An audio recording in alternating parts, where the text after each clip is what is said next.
Hello my dear students and friends, welcome to the accounting Guruji classes. और आप सबकी मेरे से बहुत ज़्यादा शिकायतें होंगी कि गौरव सर हमारी बीकॉम की क्लासेस नहीं आ रही है ना। तो कोई बात नहीं, आपकी सारे गिले शिकवे दूर हो जाएंगे अपनी इस वीडियो के बाद, क्योंकि आपके लिए स्टार्ट कर दिया है हमने इस न्यू ईयर पर मोस्ट इंपोर्टेंट क्वेश्चंस की सीरीज। जी हाँ, मोस्ट इंपोर्टेंट क्वेश्चन की सीरीज। आप सभी को जो क्वेश्चंस बताने वाले हैं, पिछले 3 साल से मैं हर साल जो क्वेश्चन बताता हूं वही आते हैं और वही गारंटेड आएंगे। इस बार थोड़ा सा सब्जेक्ट्स में चेंजेस हुए हैं, मेथड में चेंजेस हुए हैं, तो आपके लिए सबसे पहली सीरीज आ चुकी है। ठीक है, मैं आज बात करूंगा बिजनेस लॉ के पार्ट 1 की। अगर आप बीकॉम फर्स्ट ईयर के स्टूडेंट हैं इस क्लास में, और मैं हर सब्जेक्ट के बताने वाला हूं, आप बीकॉम फर्स्ट ईयर में है, सेकंड ईयर में है, फाइनल ईयर में है, हर एक सब्जेक्ट के मोस्ट इंपोर्टेंट क्वेश्चंस आपको यहां पर बताए जाएंगे और गारंटी देता हूं इस क्वेश्चन में से ही मैक्सिमम आप कवर कर पाओगे। अब कुछ बच्चों को मैं पहले डिस्क्लेमर दे दूं, अगर आप ये कहें कि सर इससे बाहर कुछ नहीं करना है क्या, सब इसमें से आ जाएगा, मैं ये नहीं कहूंगा। लेकिन अगर आप पूरे साल कुछ नहीं पढ़ पाए हो, आपके पास टाइम नहीं था, तो आप इसे पढ़ के पास हो सकते हैं। आपके पास टाइम, तो मतलब मैं ये कह रहा हूं, आप अपनी पढ़ाई कर रहे हो, लर्निंग कर रहे हो, तो पहले ये क्वेश्चंस कर लो मेरे बताए हुए। उसके बाद जो आपके ट्यूशन टीचर या आपका कोई गाइडर या कोई यूट्यूबर या कोई भी XYZ बताए या आपका खुद मन करे वो करने का, तो उसके बाद कर लेना, पहले ये कर लेना। इससे आपके कुछ मार्क्स कम पास हो जाएंगे। ठीक है, ये जो क्लास है ये पार्ट 1 है। इसका पार्ट 1 में इसलिए कह रहा हूं क्योंकि आज मैं आपको 15 क्वेश्चन शॉर्ट क्वेश्चन बताने वाला हूं। 2 क्लासेस शॉर्ट क्वेश्चंस की आएंगी इसकी, 2 इसकी लॉन्ग क्वेश्चन या 1 इसकी लॉन्ग क्वेश्चंस की आएगी, क्योंकि लॉन्ग क्वेश्चन मैं गिनती के बताऊंगा, 5 या 10 या 15 उसमें से आ जाएंगे। ठीक है, 10 से ऊपर नहीं बताऊंगा, उससे कम ही बताऊंगा, शॉर्ट थोड़े से हो जाते हैं ज्यादा, और गारंटी देता हूं मैक्सिमम इसमें से आ जाएगा। और कुछ चीजें आपको और बताऊंगा। बीकॉम के आप स्टूडेंट हो तो सबसे पहली चीज आप लिखने के लिए तैयार रहें। लिखने का मतलब है आपको, अगर ये मान के चलिए कि अगर कोई question out of the way भी आ गया तो आपको उसके बारे में बेसिक्स पता होना चाहिए ताकि आप लिख सको, क्योंकि जितना ज्यादा लिख के आओगे उतने अच्छे मार्क्स आपके आएंगे। तो मैं बात कर रहा हूँ बिजनेस लॉ की। CCS यूनिवर्सिटी यहाँ पे इसे बिजनेस रेगुलेटरी फ्रेमवर्क भी कहते हैं, BRF। तो BRF भी आप इसे बोल सकते हो, बिजनेस लॉ भी आप इसे बोल सकते हो। सबसे पहला क्वेश्चन जो आता है वो आता है डिफरेंस बिटवीन, मैंने हिंदी इंग्लिश दोनों लैंग्वेज में आपको प्रोवाइड कराए हैं।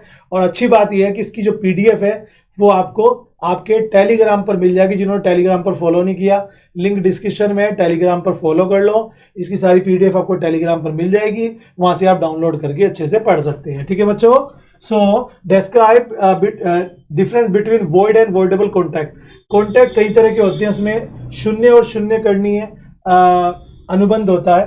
ठीक है, तो उसके डिफरेंस आपको हमें पढ़ना है। याद रहिए शॉर्ट क्वेश्चंस हैं, तो अगर मैं इसके डिफरेंस की बात करूं तो आप ये मानकर चलिए कि 5 से 6 पॉइंट्स आपको यहाँ पर डिफरेंस के आने चाहिए, यानी कि 5 पॉइंट मिनिमम आपको यहाँ पर पढ़ने हैं। अब आप लोग कहेंगे सर आपने तो क्वेश्चन बता दिया, अब आंसर कहाँ से लाए?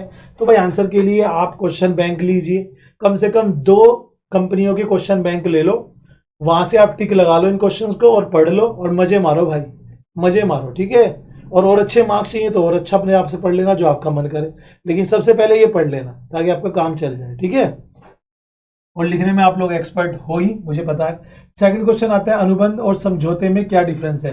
कॉन्ट्रैक्ट और एग्रीमेंट क्या है? तो आप सबको मैंने बताया था एग्रीमेंट जो है वो ओरल भी हो सकता है, लेकिन कॉन्ट्रैक्ट जो है वो ऑलवेज रिटर्न में होगा। जब 2 व्यक्ति किसी काम को करने या ना करने के लिए आपस में तय करते हैं कुछ, तो उसे एग्रीमेंट कहते हैं। जब उसे लिख लेते हैं तो उसे कॉन्ट्रैक्ट कहते हैं। ये मोस्ट इंपोर्टेंट क्वेश्चन की श्रेणी में आता है। नेक्स्ट आता है प्रस्ताव और प्रस्ताव के आमंत्रण से क्या आशय है। देखो, अब हम किसी को प्रस्ताव और प्रस्ताव के आमंत्रण, एक होता है प्रपोजल, एक होता है इनविटेशन फॉर प्रपोजल। 4 लोग बैठ के मीटिंग कर रहे हैं, उन्होंने कोई बात रखी यार ऐसा होना चाहिए, दैट इज ए प्रपोजल। ठीक है, 4 लोग बैठे हैं और बात कर रहे हैं कि यार तुम ऐसा कर सकते हो क्या, वो हो गया प्रपोजल। इसके लिए इनविटेशन टू प्रपोजल।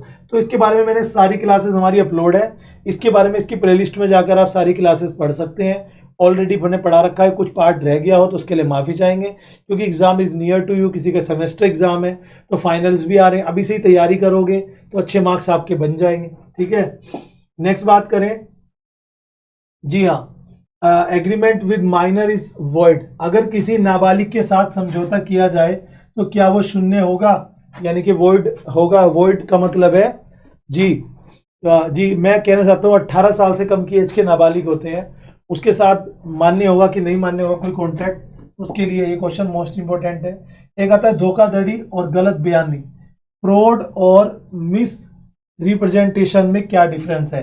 ये क्वेश्चन भी बहुत ज्यादा आ जाता है। ये मानकर चलिए कि 2 क्वेश्चन तो आपके डिफरेंस के मिल ही जाएंगे, ठीक है।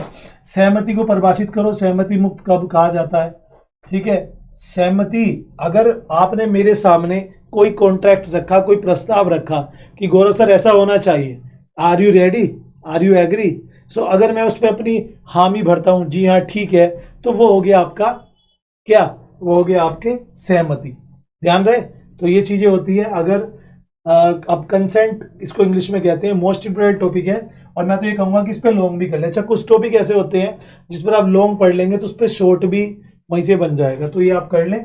नेक्स्ट अगर बात करें, आता है ignorance of law is no excuse, यानी कि कानून की अज्ञानता कोई बहाना नहीं है।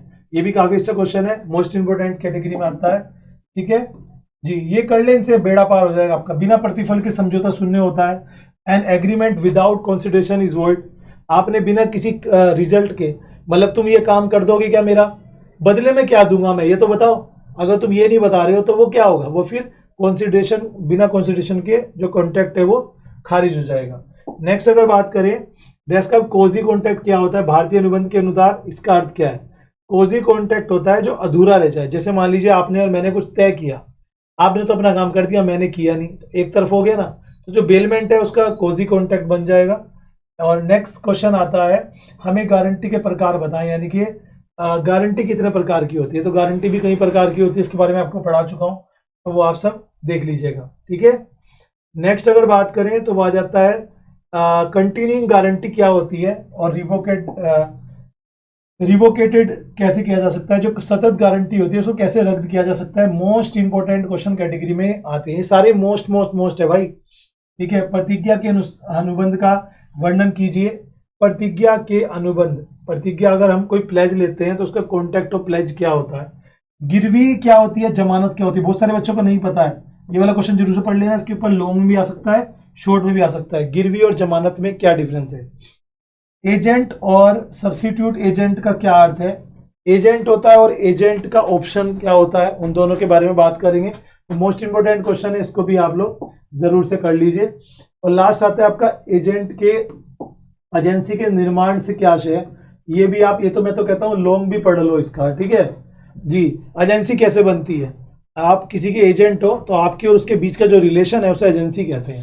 आपने सुना ही होगा एजेंसी क्या होती है, तो ये भी क्वेश्चन जरूर पढ़े, मोस्ट इंपोर्टेंट टॉपिक है आने वाला, तो उसको लूज मत करना। अपना करियर आप बिल्डअप कर सकते हो यहीं से ही।